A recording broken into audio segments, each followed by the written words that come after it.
ایک قوم، ایک امت ایسی ہے کہ جس نے اپنے رسول کو رد کیا اور اسے ہلاک نہیں کیا گیا۔ حضرت نوح کی قوم غرق، حضرت ہود کی قوم ختم، حضرت صالح کی قوم ختم، حضرت شعیب کی قوم ختم، آل فرعون ختم۔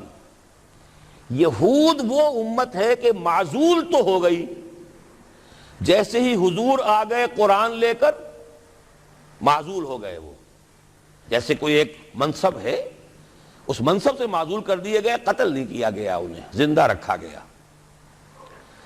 منصب تو اب قرآن آ گیا، محمد الرسول اللہ آ گئے صلی اللہ علیہ وسلم، اور کعبے کے گرد ایک نئی امت۔ وَكَذَلِكَ جَعَلْنَاكُمْ أُمَّةً وَسَطًا لِتَكُونُوا شُهَدَاءَ عَلَى النَّاسِ وَيَكُونَ الرَّسُولُ عَلَيْكُمْ شَهِيدًا۔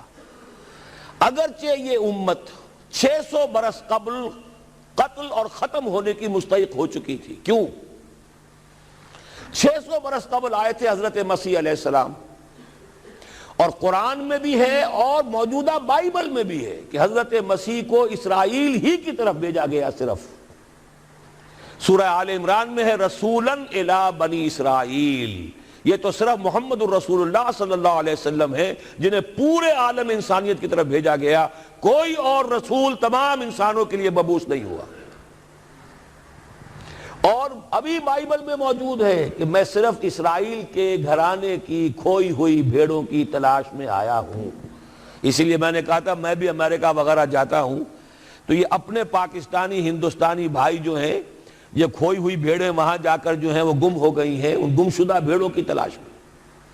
تو اس کو اچھی طرح سمجھ لیجئے، حضرت مسیح کی بعثت تھی بنی اسرائیل کی طرف، اور بنی اسرائیل نے نہ صرف یہ کہ ان کو مانا نہیں، بلکہ الٹا اپنے بس پڑتے سولی پر چڑھا دیا۔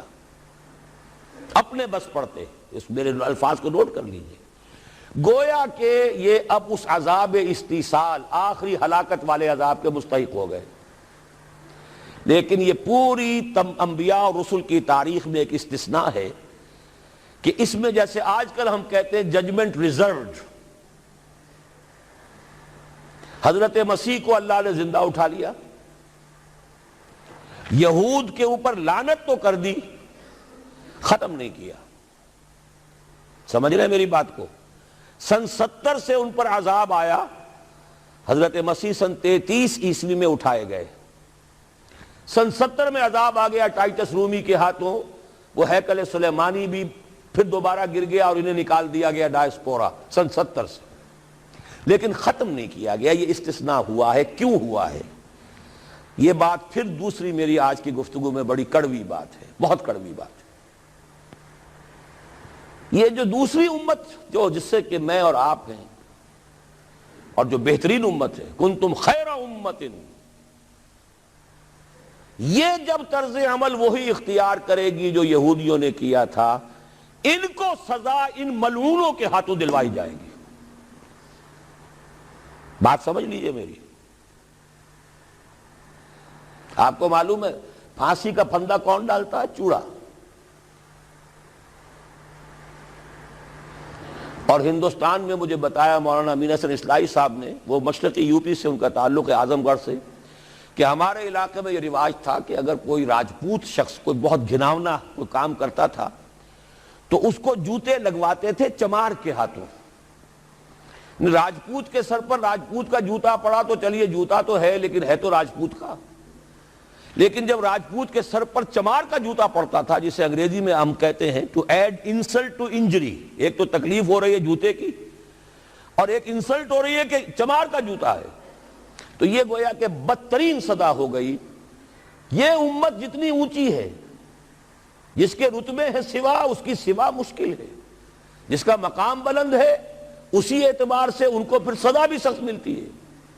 صاف فرما دیا اللہ تعالیٰ نے سورہ احزاب میں، اے نبی کی بیویوں تم عام لوگوں کی طرح نہیں ہو، لستم کاحد من النساء، لستن کاحد من النساء، اگر تم نے کوئی غلط حرکت کی دوہرا سزا عذاب ملے گا۔ اور بات صحیح ہے، جن کے رتبے ہیں سوا، ان کی سوا مشکل ہے۔ اس امت کو عذاب کے کوڑے مارنے والی قوم وہ ملعون اور مغضوب علیہم قوم ہے جس کے لیے قرآن مجید 2 دفعہ کہتا ہے ضربت علیہم الذلۃ والمسکنۃ وباؤوا بغضب من اللہ. اور یہ کوڑے بہت زبردست شکل میں ابھی آنے والے ہیں. میری بات اب آپ نے سمجھ لی کیوں رکھا گیا یہود کو, یہ جلاد کیوں سنبھال کے رکھے گئے. انہیں بھی سزا دی گئی. اس صدی میں بھی ہٹلر کے ہاتھوں میں بھی 6 ملین 60 لاکھ اس نے ختم کیے.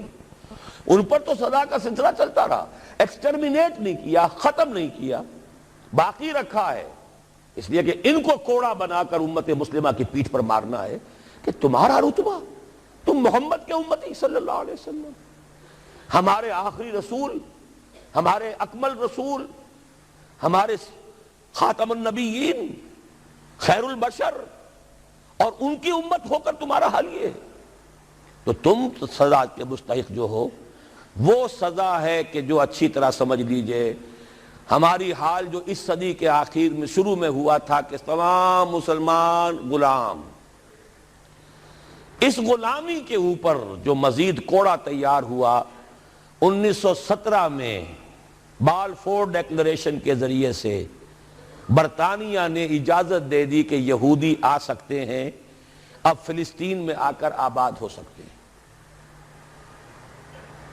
وہ مکان خرید سکتے ہیں, جائیداد خرید سکتے ہیں, زمینیں خرید سکتے ہیں. 1971 اس پر اندیشہ تھا کہ کہیں اگر خلیفہ عثمانی نے جہاد کا اعلان کر دیا, اس لیے کہ سلطان عبد الحمید کو بڑی سے بڑی رشوتیں پیش کر کے دیکھ لیا تھا انہوں نے کہ یہ جو ہمارے اوپر پابندی ہے کہ ہم فلسطین میں آباد نہیں ہو سکتے, جو کہو ہم تمہیں دولت دینے کو تیار ہے, یہ پابندی ختم کر دو.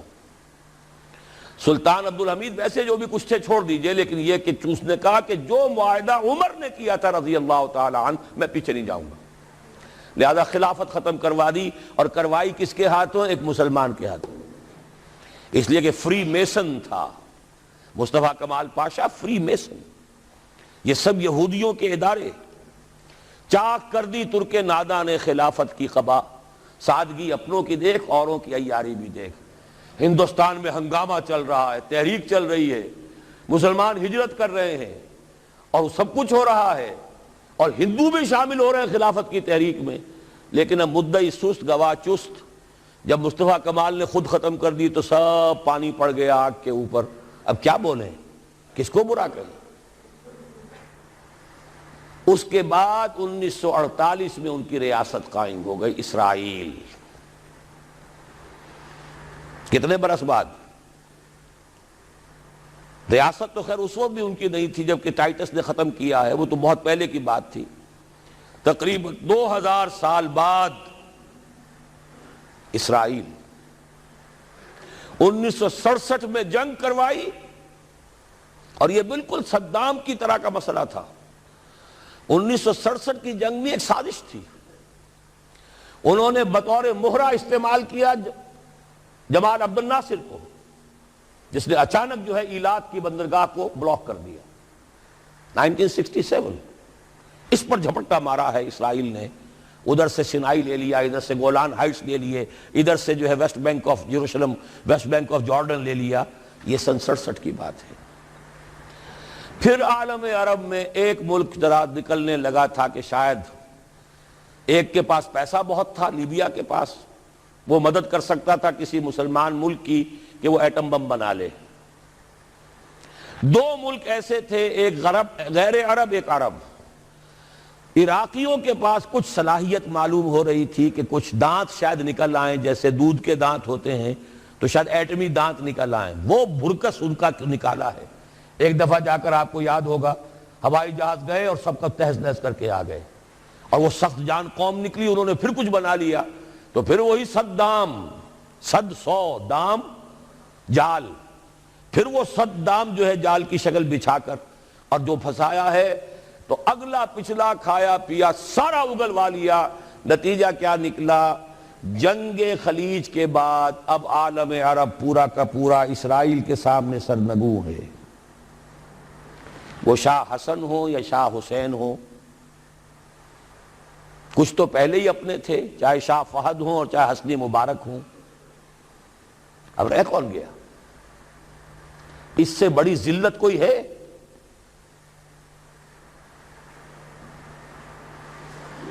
جن کے ساتھ ایک میز پر بیٹھنے کو تیار نہیں تھے، جن کے ساتھ گفتگو کو تیار نہیں تھے، اور بلا کر کہاں کھڑا کیا ہے؟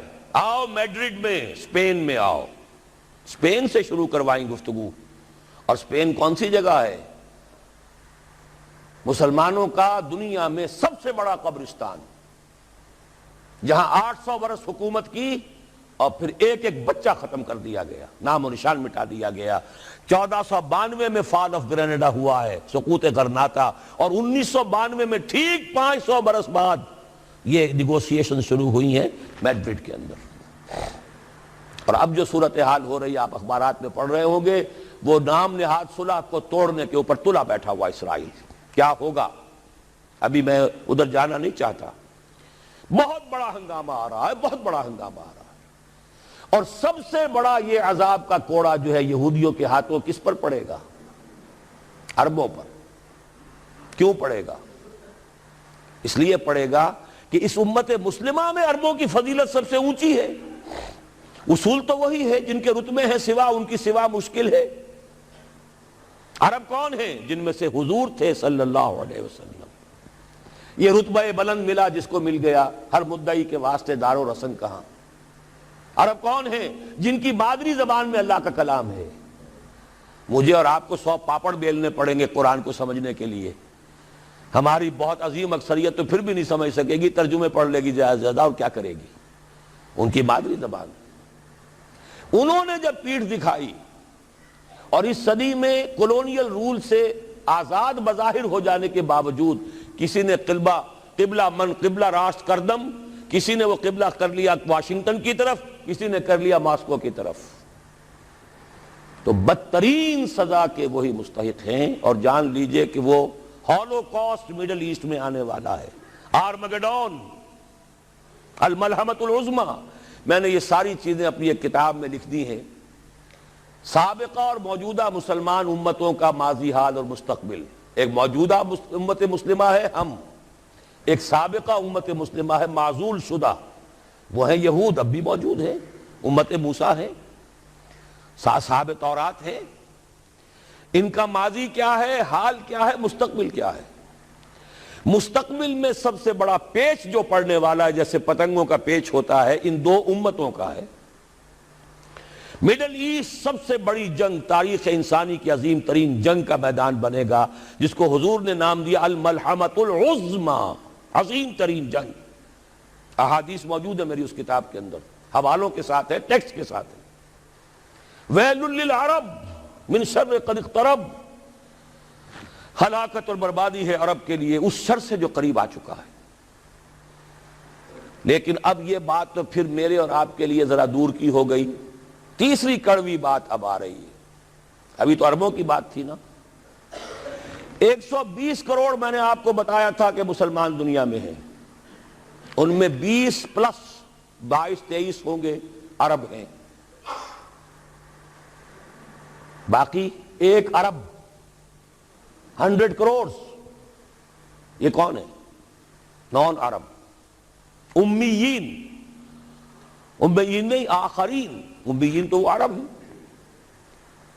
ان میں سے بقیہ میں سے سب سے بڑی مجرم قوم میں اور آپ ہیں۔ ہندوستان کا مسلمان نہیں، انڈونیشیا کا نہیں، ایران کا نہیں، ترکستان کا نہیں، افریقہ کا نہیں۔ 20 کروڑ عرب اور 10 پلس 11 ہیں یا 12 کروڑ ہیں، کتنے بھی ہیں پاکستانی نمبر 2 مجرم۔ کیوں؟ انہوں نے ایک ملک بنوایا اسلام کے نام پر، لاکھوں انسانوں کی جانیں گئیں، ہزارہا عصمتیں لوٹی، کتنا بڑا تبادلہ آبادی ہوا، کتنی مسلمان عورتیں ہندوؤں کے قبضے میں رہ گئی۔ کس نام پر؟ ہمیں اسلام کے لیے ملک چاہیے۔ قائد اعظم نے فرمایا ہم اس لیے پاکستان چاہتے ہیں کہ اسلام کے اصول حریت و اخوت و مساوات کا ایک نمونہ عہد حاضر میں پیش کریں۔ 50 برس ہو چکے ہیں، نوٹ کر لیجئے، 2 حساب ہیں نا، ایک ہے شمسی ایک ہے قمری۔ قمری کے حساب سے 50 برس ہو چکے، 9 مہینے زائد ہو چکے ہیں۔ شمسی حساب سے 50 برس میں 9 مہینے کم ہیں، بس اتنا ہی فرق ہے۔ اگلے اگست میں ہو جائے گا نا 50 برس کرسچین ایرا سے، 1997 1947 اگست تک کتنے مہینے رہ گئے؟ اور قمری حساب سے جو گزشتہ رمضان مبارک تھا اس کی 27ویں کو 50 مکمل ہو چکے، آگے 9 مہینے اور گزر چکے، ہم بالکل بیچ میں بیٹھے اس وقت۔ تو اسلام کہاں ہے؟ پاکستان بننے کے بعد ایمانداری سے دیکھیے کس چیز میں اضافہ ہوا ہے۔ بدمعاشی، عیاشی، جھوٹ، فحاشی، عریانی، بے پردگی، غبن، بد امنی، لوٹ مار، بڑے سے بڑے جرائم، گھناونے سے گھناونے جرائم، سب میں اضافہ۔ وہ اصول حریت و اخوت مساوات کہاں ہیں؟ ساری معیشت سود پر، اللہ اور اس کے رسول کے خلاف اعلان جنگ۔ آج ہم IMF کی ایک اسامی ہے، کورٹ آف وارڈ ہے، کتنے کھل کر باتیں ہمارے وزراء کر رہے ہیں، ہمارے لیے کوئی اور چارہ کار ہے ہی نہیں۔ میں ابھی سکھر میں تھا، وہاں ایک مذاکرہ دیکھنے کا مجھے موقع مل گیا ٹی وی پر، صاف کہہ رہے تھے وہ دانشور، وہ تو ہمارے لیے کوئی اور چارہ کار نہیں، ہمارے لیے مفید یہی ہے جو کچھ ہو رہا ہے، IMF ہی ہمیں بچائے گا، اور واقعتاً بچائے گا۔ کیوں بچائے گا؟ آپ کے لیے نہیں بچائے گا، اپنے لیے بچائے گا۔ اسے آپ کے اندر سے اپنا خون نکالنا ہے، اگر مرنے دیں گے تو خون کہاں سے لیں گے؟ they will keep you، لیکن رکھیں گے اسی طریقے سے کہ خون کشید کرتے چلے جائیں، کبھی بجلی کا کرایہ، کبھی گاڑیوں کا کرایہ، کبھی اس کا کرایہ، کبھی اس کا کرایہ، کبھی اس کا ریٹ، کبھی اس کا ریٹ، کبھی ڈاک کے ریٹ، خون چوسنے کے لیے۔ یہ صورتحال جو ہے یہ ہماری آخر کس کی ہے؟ کس نے کیا یہ؟ کیا اللہ ظالم ہے؟ کیا ہم مجرم نہیں ہیں اس کے؟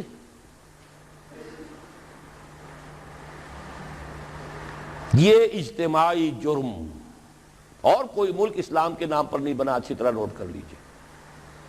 انڈونیشیا میں تحریک چلی، وہ ملائی نیشنلزم کے نام پر، ملے نیشنلزم، عربوں نے انگریزوں سے نجات حاصل کی، یا فرانسیسیوں سے، عرب نیشنلزم کے نام پر، العروبہ۔ صرف ایک ملک بنا تھا، پاکستان کا مطلب کیا؟ لا الہ الا اللہ۔ اور آج یہی وجہ ہے کہ کم سے کم عربوں کے ہاں خوشحالی تو ہے، جو ذلت آئی ہے ابھی ان پر، اور مسکنت آئی ہے، کر کچھ نہیں سکتے، بے بس ہو گئے۔ جزیرہ نما عرب میں آج یہود اور عیسائی دندناتے پھر رہے ہیں، ان کے فوجی مراکز قائم ہو چکے ہیں، نجد کے پورے علاقے کے اوپر ان کا قبضہ ہے اس وقت۔ ذلت ہی ہے نا، ہمارے ہاں تو بھوک بھی ہے، ہم تو اس سے آگے بات جا رہی ہے۔ ہمارے ہاں یہ مسئلہ اور آگے بڑھے گا تو کیا شکلیں ہوں گی؟ بھوکے بھیڑیے جس طریقے سے پیٹ پھاڑیں گے محلوں میں رہنے والوں کے اور کوٹھیوں میں رہنے والوں کے، وہ وقت دور نہیں ہے۔ یہ عذاب الہی کی شکل، جیسے کہ فرمایا گیا سورہ انعام میں، قل هو القادر ان يبعث عليكم عذابا من فوقكم او من تحت ارجلكم او يلبسكم شيعا ويذيق بعضكم بعض بعض۔ اے نبی ان سے کہہ دیجئے اللہ اس پر پوری طرح قادر ہے کہ تم پر کوئی عذاب بھیج دے تمہارے سروں کے اوپر سے، یا تمہارے قدموں کے نیچے سے نکال دے، یا اللہ کو کوئی اور کام کرنا ہی نہ پڑے، تمہیں کو آپس میں ٹکرا دے، ایک دوسرے کی طاقت کا مزہ چکھائے۔